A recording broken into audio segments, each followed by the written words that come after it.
What's up, everyone? Welcome to the Power Play with CJ. This just came in.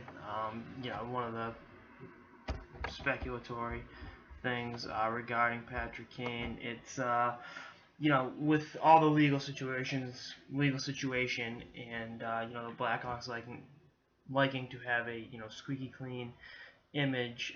Mark Lazarus from the Chicago Sun-Times wrote, "Might be time to cut bait with the right winger, and obviously one of the best players in the game." Now, having said that, let's look at the murkiness of the legality. I mean, Kane really could be going to prison, so let's not, pretend this is true. I think that he'll even be, able to be traded. But hypothetically, let's say that, there's a settlement charge, whatever.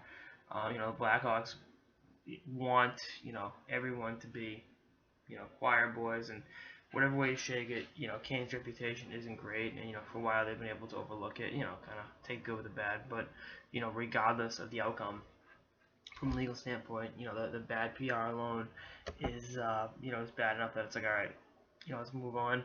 I think it's harsh to move him if he's able to play.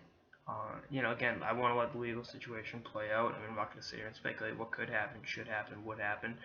But at the same time, you got to be realistic here, and you have a brand and a company to protect their how you sell yourself, and having Kane on, even if he is cleared, isn't may not exactly be best for business, if you catch what I'm saying.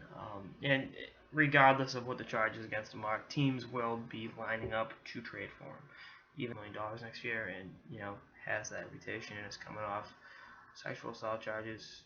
The bottom line is there are a few players that good, and it's like, what, if you need a perennial MVP candidate, probably get him on the cheap. Maybe kind of take the good with the bad.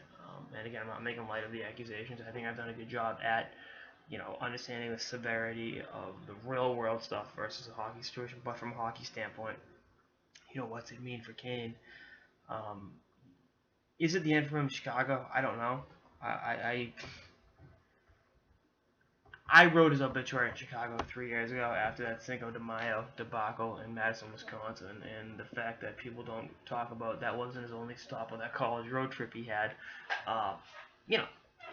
So I'm not going to be in speculate what if it's there, but there definitely teams are inquiring. You're kicking the tires on them, and you'll see what happens. But I hope again it all works out for everyone involved. I mean, this is not a good situation for anyone, and it's uncomfortable to talk about because there's again the real world stuff and the hockey stuff. But if he does get moved, I'm sure teams around the league will be like, yeah, we'll take him, and deal with the negative PR and the backlash on it.